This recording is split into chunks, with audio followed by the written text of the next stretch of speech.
Bulavinaka, bonjour, malolele. My name is Patricia Naisara, and I welcome you to the new season of the Pacific Way. It has been a very demanding year for all of us, with communities across our region facing unprecedented challenges. A global pandemic, border closures, job losses. But through it all, Pacific people have once again shown our resilience and our will to preserve our way of life. As we start to see positive signs of recovery, our communities are united and our ambitions for the future of our children remain high. This is the spirit of our islands. It is the Pacific Way. The Pacific community has continued to work with its member countries throughout these challenging periods. And the Pacific Way team has been there to capture how innovations in cutting-edge science and traditional knowledge are helping our communities move towards a brighter and more sustainable future. We begin our journey this season to discover how the region is working together to protect and preserve our beloved coconut palms from a new menacing threat.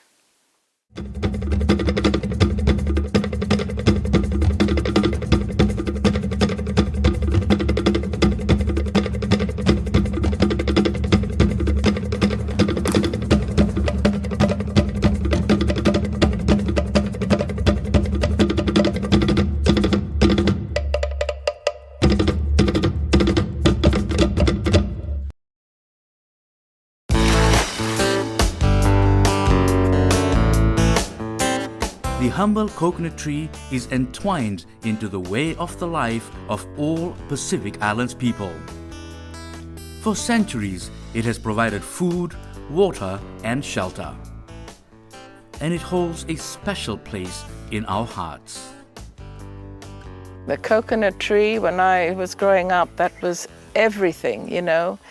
You can drink the young coconut, the mbu, which is just so beautiful. I still have it every day. And then, you know, for starting a fire, we always use we call it a sambarero. I don't know, you know, what the English name is for it.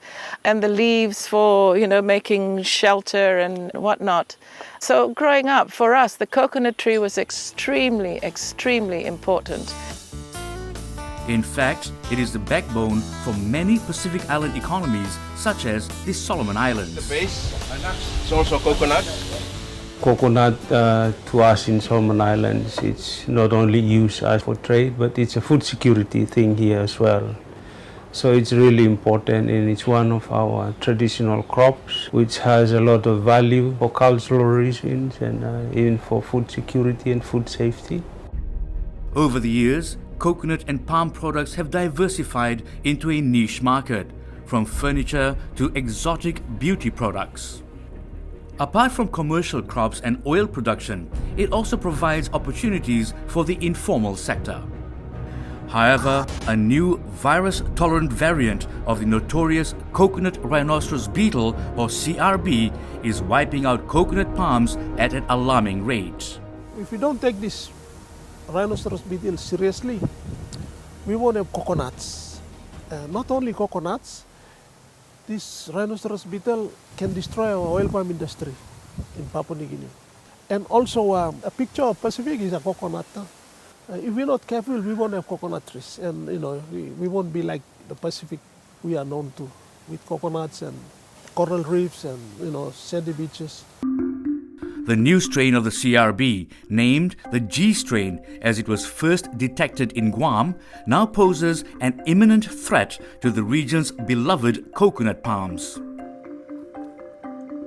CRB breed in organic matter, including dead palm trunks, and the adult beetles emerge from the trunks and damage the tree. They mainly cut through the palm base, which results in serrated and deformed leaves. Inevitably, it can lead to the death of the entire tree. Since the initial detection of CRBG in the Pacific, it has been found in Hawaii, Palau, Papua New Guinea, the Solomon Islands, and New Caledonia. The G strain of CRB is also spreading rapidly in Papua New Guinea and Solomon Islands. In our recent survey in 2019, along the Hiritana Way all the way to Kerama, we've confirmed that Not only there's a South Pacific type, but there's also the Bombay type. And then along the Magi Highway all the way to Kupiano, where there's some logging activities there, we also confirmed that there's both the Pacific type and also the Guam type. Once detected in Vanuatu, the authorities wasted no time to engage stakeholders for assistance. The way in which we have approached it and the success in trying to maintain and contain has been due to a lot of coordination and a lot of multi-sectoral approach. We also noticed that we were not able to do it without collaborating, without approaching it with other stakeholders. The Pacific Community, or SPC, through funding support from the New Zealand Ministry of Foreign Affairs and Trade's aid program, is implementing the Pacific Awareness and Response to the Coconut Rhinoceros Beetle, or PARC project. The initiative, the AMFAT Pacific Response to Coconut Rhinoceros Beetle, is implemented in partnership with Ag Research New Zealand, which provides the research component, mainly looking at the biological control options, whilst SPC is mainly responsible for the awareness and management components. Partner countries, including the Solomon Islands, Papua New Guinea and Vanuatu, are involved through the Ministry of Agriculture and Biosecurity departments. So partner countries have asked SPC for surveillance help, so that's new incursions. Vanuatu doesn't have G yet, but they've got S, so they've asked for help there. So that's surveillance in high-risk areas around ports and airports as well.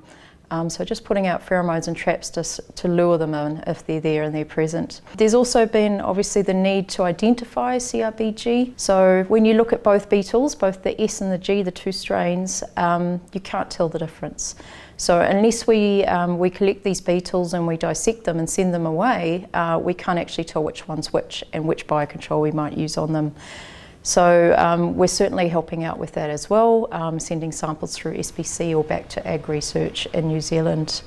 SPC is working with the relevant authorities and partner agencies in the region to enhance detection and prevention of CRB. It is hoped that an AMFAT-funded program partner, Ag Research, will be able to find a naturally occurring virus or fungus to use as a biocontrol agent to curb the spread of the new G strain. We've been asked to support these countries with the awareness programs as well as the management efforts that are being conducted by the countries themselves. So we provide technical assistance and then assist with the production of awareness materials and also with the procurement of things that we can be able to provide to them. SPC is also working with member states to enhance biosecurity measures at the country's borders, a major source of incursion for CRB. The threat is real, and CRB continues to be a big threat to the region. So we always continue to capacitate, giving capacity building and technical advice to our biosecurity officers in the region on how they can actually monitor and do surveillance in order to check if CRB is present. So at the borders, we work collaboratively again with biosecurity officers by giving them lures and traps that they can actually set up at the borders, the wharf, the airports, and they can continue to monitor these traps and service these traps accordingly to ensure that if there is they do pick up rhinoceros beetle, they're able to put in a response measure and contain the spread and hopefully eradicate CRB. SPC, in partnership with relevant local agencies through the support of AMFAT, is carrying out control and sanitation programs throughout the region to combat this biological threat to our coconut and palms. There is no doubt that partnerships and collective action will play an essential role in managing and preventing the spread of coconut rhinoceros beetle in the Pacific, to protect the humble coconut and its important role in our way of life for generations to come.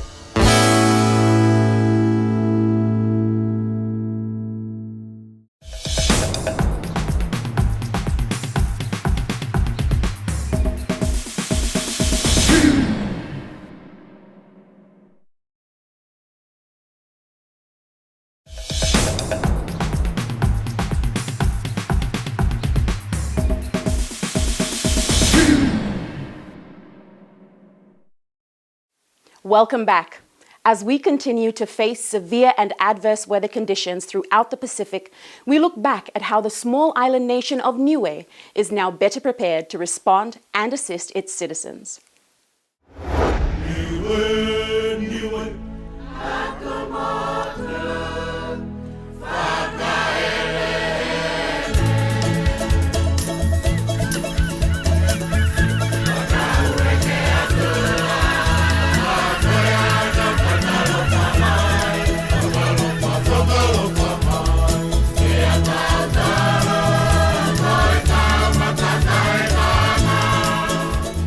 Known as the Rock of Polynesia, the tiny volcanic island of Niue is one of the largest coral islands in the world, with spectacular steep limestone cliffs along the coast and a central plateau.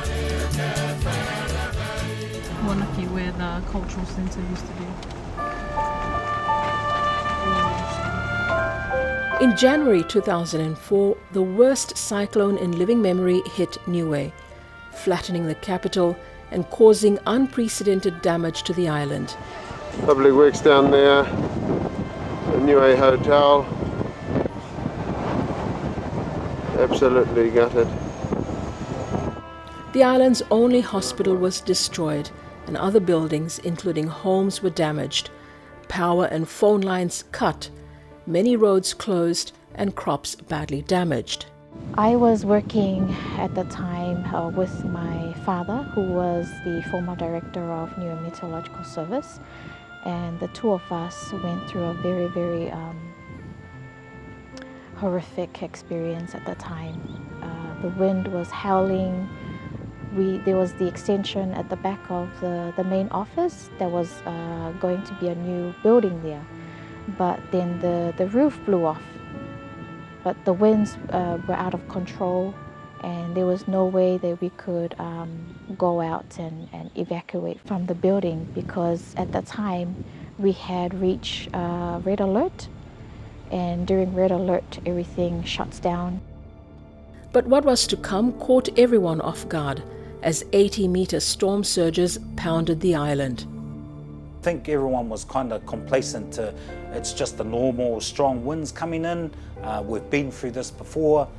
There wasn't too much damage at the time. I think we're going to be okay. And and that was kind of the attitude that a lot of our people had at the time. And they weren't expecting a major one from Cyclone Heta.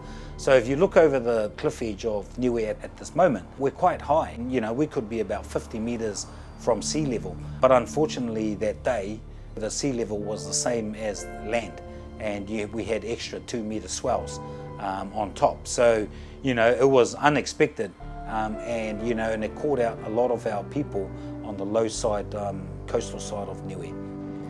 In the immediate aftermath of Cyclone Heta, it became evident to the first responders and government agencies of the need for a joint National Emergency Operations Centre to prepare for future disasters. The Pacific Community, or SPC's Building Safety and Resilience in the Pacific Program, or BSRP, engaged with Niuean stakeholders to initiate the construction of Niue's first ever NEOC. The newly constructed facility has some very unique features. One of the things that we looked at was, there is a need for space for people to come in and, coordinate operations. And this should be safe, there should be ample space. Because in an operation center, you have places where there needs to be communication, there will need to be GIS work that is happening. There will also be reporting and so on. And then we have these TV screens that are being provided to get the flow of information going to and froing. Beside that, we also have the police. I guess it's quite unique here in Niue because we have the police and NDMO together. In a sense, it's strategic and realistic because it's a small country. These two, entities actually come together to deal with DRR and DRM in Niue. In October 2019, the Niue Premier, Sir Toke Tufukia Talangi, along with invited guests, joined in the celebration as the National Emergency Operations Centre was officially opened. For me, there's a feeling of accomplishment because it will be a building that will be used for years to come to coordinate and responses and also to prepare for disasters during peace times. Not only that, because we are also coming to the end of a program that had been implemented for the last 6 years, the European Union funded Building Safety and Resilience project. After so many years of toing and froing, discussions with government officials as well as the NDMO and the police, we've come to this stage of the event where we are now opening the National Emergency Operations Center for Niue.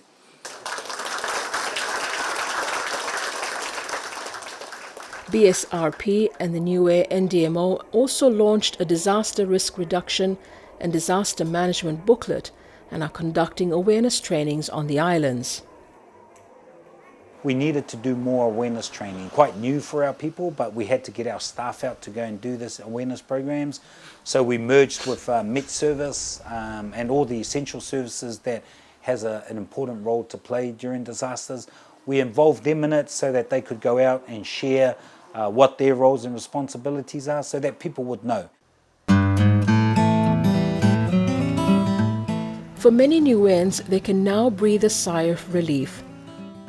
The newly constructed Emergency Operations Centre can now ensure the people of Niue continue to endure through future natural disasters. Our people are quite resilient, and if I was to look at some of our people here, they're quite proud people, and they will always do everything to keep themselves equipped with disaster equipment to ensure that they can go through any disaster.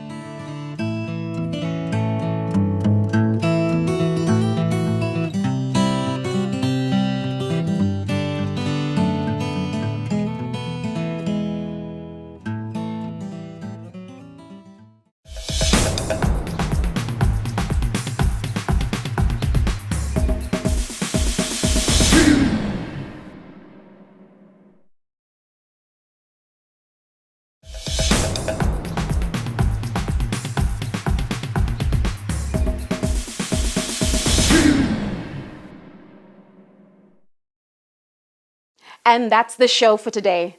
We leave you with this performance from the Niue delegation at the 11th Festival of Pacific Arts. Don't forget to check out our latest news and videos on the Pacific Community's YouTube channel and the Pacific Way Facebook page. Until next week, tofa soifua, mahalo, and goodbye. This is for our national group, and we started practicing our dances in March.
the Solomon Islands, they're so rich in culture, and it's shown here at the festival because it's so huge. It's so rich here in the Solomon Islands. So from our team, they're able to experience and able to see those things, and which is going to last in their memories for a long, long time.